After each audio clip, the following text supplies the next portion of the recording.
네, 반갑습니다. 자, 세계화가 뭐야, 세계화. 이 말을 이해하려면은요, 먼저 팍스 아메리카나라는 말이 있는데 요걸 이해해야 돼요. 이 팍스 아메리카나의 뜻은 이겁니다. 미국이 주도하는 세계 질서, 뭐 평화, 대충 뭐 이런 뜻이에요. 근데 이게 말은 참 좋은데 이 한마디로 이거죠. 뭐 지들이 세계 1등 1등 조폭이 되겠다 이거예요. 이놈의 새끼들 말이야.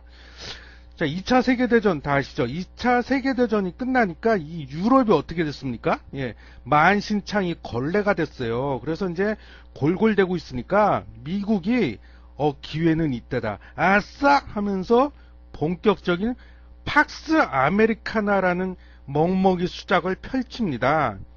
하지만 이게 뜻대로 잘 안 돼요. 뜻대로 되진 않았는데 그 대표적인 예가 미국의 지미 카터라는 대통령이 있었어요. 이 양반이 재임하는 기간이 요때가 이제 가장 대표적인 예인데 이 카터가 취임하자마자 하필이면 재수없게 미국 무역 수지가 최대 적자를 기록해요. 여기에다가 이 1+1으로 끝이 아니야. 예? 이란에서 혁명이 터져요. 그리고 중동에서 2차 석유 파동이 터집니다. 거기다가 메이드 인 USA 더럽게 안 팔려, 더럽게 등등등 뭐 이런 것들이 막 온갖 악재가 다 터져요. 정신을 못 차리겠네. 특히 또 베트남 전쟁, 아시죠? 베트남 전쟁. 그 남의 나라 내전에는 왜 끼어들어갖고 지들이 뭐 경찰이야 뭐야, 개박살나고 두 손 두 발 다 들고 나왔잖아요. 에고 팍스 아메리카나 이제 어쩌나. 자, 이런 와중에요, 미국에서 꽃미남 대통령이 짜잔하고 등장을 합니다. 그게 누구예요? 그게 누구냐? 바로 레이건 아저씨입니다. 정말 참 훌륭한 분이에요. 우리 배워야 됩니다. 예? 평생을 마누라인 우리 낸시 여사만을 바라봤다는 거 아니에요. 죽이지 않습니까? 이 빌 클린턴 대통령, 예? 이분도 배워야 됩니다. 예? 도대체 이 재임 기간 중에 한 거라고는 열심히 거시기 휘둘르고 다닌 것밖에 없다는. 예? 정상회담 때도 뭐 거식으로 서명했다는 뭐 그런 얘기가 있어요. 예, 어쨌든 1981년부터 1989년 동안 8년 동안을 시원하게 해드세요. 이 아저씨 선거 공약이요, 위대한 미국, 그레이트 아메리카 이거였어요. 예, 그래서 즉 팍스 아메리카나다. 이건 다른 말로 바꾸면. 그래서 좀 옆길로 세자면 요거를 또 우리 또 트럼펫 아저씨가 그죠? 요거 써먹었잖아요. 요 구호 문구를. 그래서 요거 재활용해가지고 짜잔하고 대통령이 됐죠. 예. 자, 그건 그렇고. 그래서 이제 레이건이 이렇게 했는데, 그러나 이 아저씨도 헤맵니다. 예, 무지하게 헤매. 대통령 되고 나서. 그래서 이제 헤매다 보니까 미국의 재정 적자가 이제 눈덩이처럼 불어났는데 1985년도에는요 드디어 세계 최대 채무국이 됩니다. 어디가? 미국이 이렇게 됐다는 거예요. 여기에다가요, 이게 또 설상가상이라고, 이 미국의 열받게 한 나라가 하나 있었어요. 예, 우리나라 근처에 있는 나라인데 그 나라는 어딜까요? 예, 그 나라는 바로 니폰 데스네. 네, 즉 일본 데스네. 예, 무지하게 열받게 했어요, 미국을. 자, 메이드 인 재팬들이 미국으로 쓰나미급으로 들어오기 시작합니다. 마구마구 쏟아져 들어와요, 메이드 인 재팬이. 그러니까 어떻게 돼요?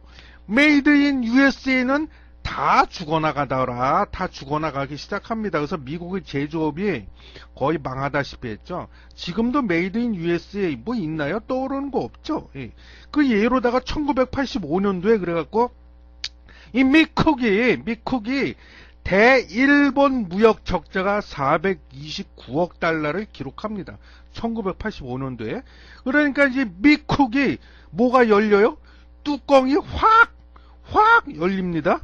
그래서 니폰 데스네를 죽여야겠구나 이렇게 생각을 합니다. 그래서 이거 너무나도 유명한 일이죠. 이거 1985년도에 미국에서 이제 그 플라자 호텔에서 플라자 합의로 일본의 엔화를 절상을 시켜버렸죠. 예, 절상. 뭐야? 엔화의 가치를 끌어올리는 거죠. 이 엔화 가치가 이제 오르다 보니까 얼마 못 가죠. 일본이 이제 얼마 못 가서 버티지를 못해요. 그래갖고 버블이 터지면서 일본이 폭망을 합니다. 폭망. 그래서 뭐 다들 아시죠? 뭐 잃어버린 20년이네, 잃어버린 30년이네, 뭐 이런 얘기가 나온 거예요. 그러니까 이제 미국이 아싸, 아싸가 우리 한 놈 죽였다 이러면서 이제 좋아합니다. 그런데도 여전히 미국은 팍스 아메리카나를 실현하기에는 뭔가가 좀 부족하다고 느낍니다. 그래서 이제 이 레이건 아저씨가 고심고심하다가 범세계적인 자유무역 질서라는 것을 고안해내요. 예, 이게 거의 핵심인데, 자, 이것이 바로 세계화의 출발점이 된 겁니다. 요거 기억하셔야 돼요. 세계화의 출발점이 됐다. 그리고 요거를 구체화시킨 것이 바로 우루과이 라운드 협상이다. 아시죠? 우루과이 라운드. 그래서 요게 이제 1986년도에 남미 우루과이라는 나라가 있어요. 거기서 열렸는데, 여기서 이제 미국이 농산물에 대한 관세를 없애버립니다. 그래서 세계 각국이 농산물에 대해서 자유롭게 수입도 하고 수출하자고 마구마구 우겨댑니다. 예, 그래서 마침내 이 협상이 질질 끌다가 1993년도에 타결이 돼요. 그래서 그 우리나라에서도 옛날에 난리 났었잖아요. 이거 우루과이 라운드 협상 때문에 이거 난리 났죠. 예. 그래서 우리나라 뭐 농민들 다 죽네 뭐 이런 소리 하고 그때 저도 기억이 나요. 자, 여기에다가요, 또 이게 세계화의 결정타가 아주 불을 붙인 게 하나 있는데, 그게 뭐예요? 그게 바로 소련의 폭망입니다. 91년도에 소련이 해체됐잖아요. 그래서 이게 100년이고 1000년이고 갈 것 같았던 그런 소련이 무너지네? 사실 여기에는요, 레이건의 역할도 어느 정도 있었습니다. 이 레이건은요, 집권 초기에는 냉전의 부활을 목표로 합니다. 그래서 이건 이제 정치적으로, 전략적으로 이용하려고 했는데, 그러다가 집권 후반기에 이제 접어드니까 이상해요. 갑자기 외교 노선을 180도 바꿉니다. 그리고 갑자기 뜬금없이 소련에 추파를 던져요. 어떻게요? 이거 마시면 나랑 사귀는 거다. 그러니까 또 고르비가 맞장구를 칩니다. 라면 먹고 갈래? 뭐야? 그러더니 둘이 갑자기 뜬금없이 중거리 핵미사일 폐지 협정을 체결을 해버려요. 그러더니 결국 1991년도에 소련이 해체됐죠. 예. 자, 미국이 생각을 합니다. 그러니까 이제, 야, 요것 봐라. 이제야말로 진정한 세계화를 할 수 있겠구나. 이게 뭔 소리야. 즉, 공산주의 진영에 커다란 구멍이, 펑크가 났으니까, 우리가 저 구멍을 삐집고 들어가서 전 세계를 하나의 경제권으로 묶어버릴 수 있겠구나. 그리고 덤으로다가 공산권이라는 새로운 시장도 얻을 수 있겠구나. 여기다 우리가 물건 무제한히 팔아먹을 수 있겠구나.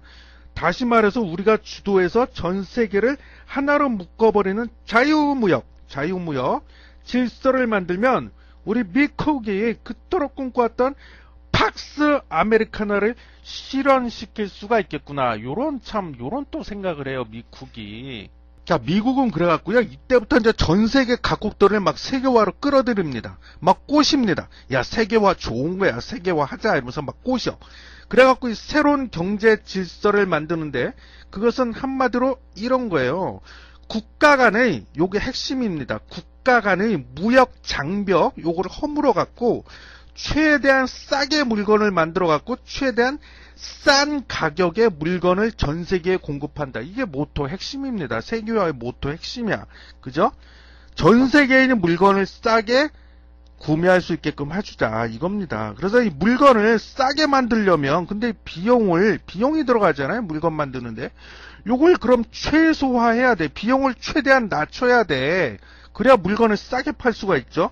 근데 그 비용의 대부분이 뭐냐? 핵심이 딱 두 가지예요. 원자재하고 인건비입니다. 인건비. 그래서 미국은 또 생각을 해요. 원자재와 인건비 요거를 어떻게 좀 비용을 낮출까? 어떻게 낮추지? 고민을 합니다.